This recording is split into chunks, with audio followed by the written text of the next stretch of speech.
Hi everybody, it's me, Beth Maitland with Drama Queen Bee Quilt Studio, and I have a quick video of making this little scrappy quilt for my little grandnephew Nixon.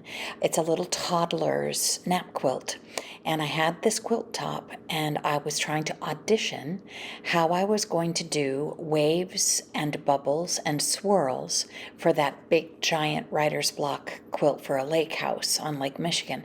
And I wanted to try scale and see what it really was going to quilt like, see what the texture was going to look like. So this little scrappy quilt top, which was all done with improvisational piecing and making little sections and then building them all together in panels with a little bit of background fabric in light gray, was the perfect little sampler for me to get a feel for the free motion quilting and try it out, sort of audition how it was going to finish. I wanted to have the look of waves, but not waves crashing. I wanted there to be swirls and some little swirls of bubbles that come to the surface, not tide pools exactly, but just, in little places where there's kelp or driftwood or whatever, just have little bubble spots around.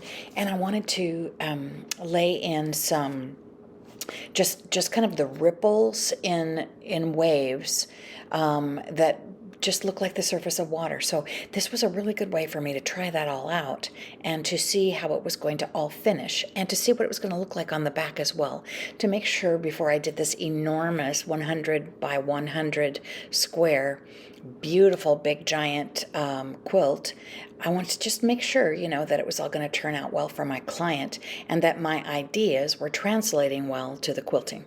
I drew it all out. I tried it on a little piece of scrap at a much smaller scale, and it was just, it was too micro quilted. It was too dense. So I wanted something a little bit less dense because it's going to be the centerpiece of the room and it's going to be on a bed.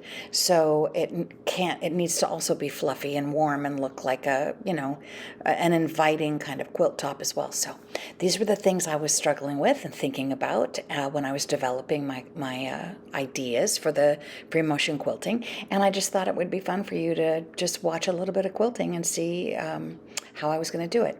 This is just another example of bringing the bobbin thread up. I like to include that from time to time for new free motion quilters who hear about it but then don't really know exactly what that means. And this is just in the light from the side light, sort of seeing what that texture looks like, and just a few waves, a few little clusters of bubbles, and a little bit more, some swirls. That's what I ended up with, and I'm really happy with it. And this is a picture of the finished quilt.